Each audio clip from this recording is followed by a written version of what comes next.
कपड़े धोने वाली बहू। शादी के पहले से ही विभा को कपड़े धोने का बड़ा शौक था। कभी नल के नीचे तो कभी तालाब के पास। अरे मेरी नीली वाली लुंगी नहीं दिख रही है। विभा की अम्मा, कहाँ रखी है लुंगी? अरे वो तो विभा ने परसों ही धोकर रखी थी आपकी अलमारी में, देखो वहीं होगी। वो ना मैंने आज धो दी, मुझे लगा कि गंदी हो गई होगी। अरे कैसे गंदी हो गई थी? उसे तो मैंने पहना भी नहीं। हे भगवान, इस लड़की के कपड़े धोने की आदत से परेशान हो गया हूँ मैं। जितना तो घर में राशन नहीं आता, उससे कहीं ज्यादा डिटर्जेंट पाउडर का खर्चा है। इसकी शादी करवा दो, शादी जाए अपने घर में ही करे काम, फिर चाहे घर के कपड़े धोने हो या पूरे गांव के। हाँ ठीक बोल रही हो, देखता हूँ मैं कोई लड़का। वो दिन भी आ जाता है जब विभा को देखने लड़के वाले आ जाते हैं। लड़की मुझे अच्छी लगी।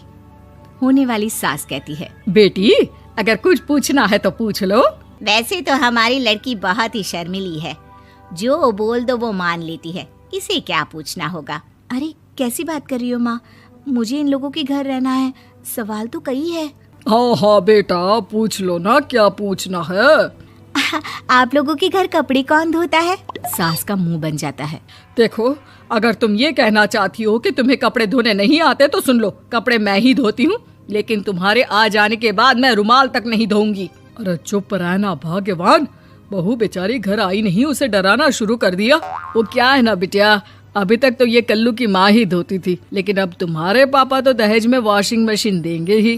तभी विभा की माँ बोल पड़ती है, सवाल भी पूछा तो क्या। वैसे भाई साहब, मशीन की तो फिर भी कपड़े धोने की कैपेसिटी होती है। मतलब जो बिटिया दे रहे हैं ना विभा, इसे कपड़े धोने का बहुत शौक है। ये आप लोगों के क्या, आस पड़ोस गांव मोहल्ले सबके कपड़े धो दे और उफ तक ना करे। बाहर देखा नहीं आपने कितने कपड़े सूख रहे हैं? सब हमारी बिटिया ने ही तो धोए हैं। बस भी करो ना माँ, शर्म आ रही इतनी तारीफ सुनकर। और तो और एक दाग निकाल कर दिखाओ तो मान जाऊं। हाँ अच्छा, माफ करना बेटा, मैंने गलत समझा। हमें तो रिश्ता बहुत पसंद है। और ऐसे जुड़ जाता है रिश्ता कपड़े धोने का शौक रखने वाली विभा का। उसकी शादी हो जाती है कोयला फैक्ट्री में काम करने वाले कल्लू के साथ। शादी के बाद अचानक विभा चिल्लाती हुई सास के पास आती है। सासू माँ, अरे सासू माँ कहाँ है आप? ये तो धोखा है, धोखा दिया आप लोगों ने मुझे। इसे ससुर के चक्कर के बारे में पता चल गया। अरे तो उसमें तुझे क्यों धोखा मिला है? अरे नल में पानी नहीं आता, कपड़े कैसे कब धुलेंगे? अच्छा, तू पानी नहीं आ रहा उसकी बात कर रही है। तो आपने क्या सोचा? कुछ नहीं। अच्छा, तेरी माँ ने कहा था कि कपड़े धोने का शौक है तुझे, याद आया मुझे। शौक बोलकर कपड़े धोने वाले मेरे जुनून को कम ना आके सासू माँ, कपड़ा धोना मेरा गुरूर है। तभी पति भी वहाँ आ जाता है। अभी मैंने इसे सनी देओल की फिल्म दिखाई है, उसी के डायलॉग मार रही है माँ। अच्छा सुन, साफ बता रही हूँ, पानी सुबह 4 से 6 और शाम को 10 से 12 आता है, समझी? विभा टाइमिंग सुनकर हैरान हो जाती है। ये क्या भूतों का मोहल्ला है? सुबह 4 बजे उठकर कौन कपड़े धोता है? 4 बजे टंकी में पानी जाता है, फिर सारा दिन धोना ना, किसने मना किया?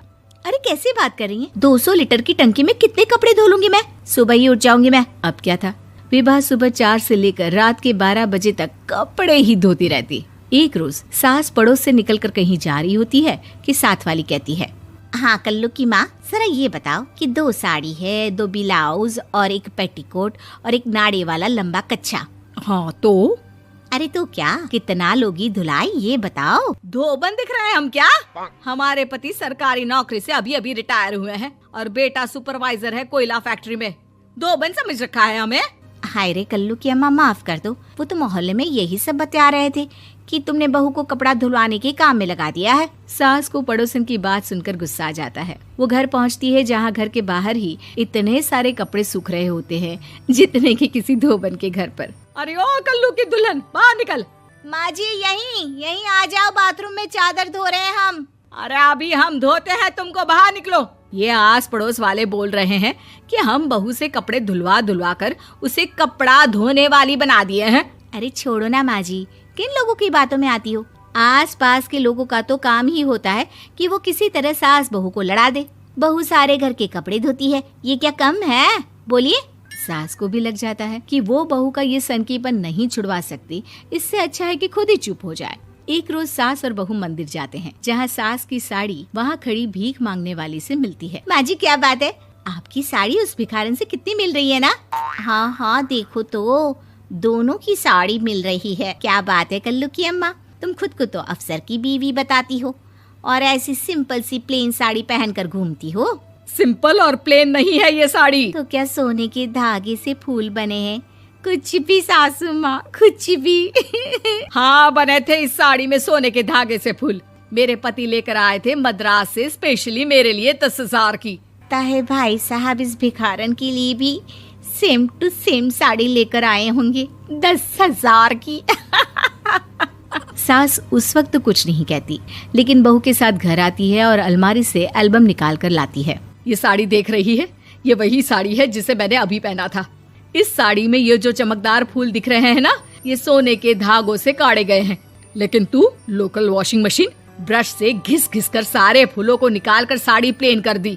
मुझे माफ कर दीजिए सासू माँ। और तो और, जब मैंने तुझे तेरी गलती के लिए कुछ नहीं कहा, लेकिन तूने तो सबके सामने मेरा मजाक ही बना दिया। क्यों? बहू को समझ में आ जाता है कि अब से उसका कपड़े धोना बंद।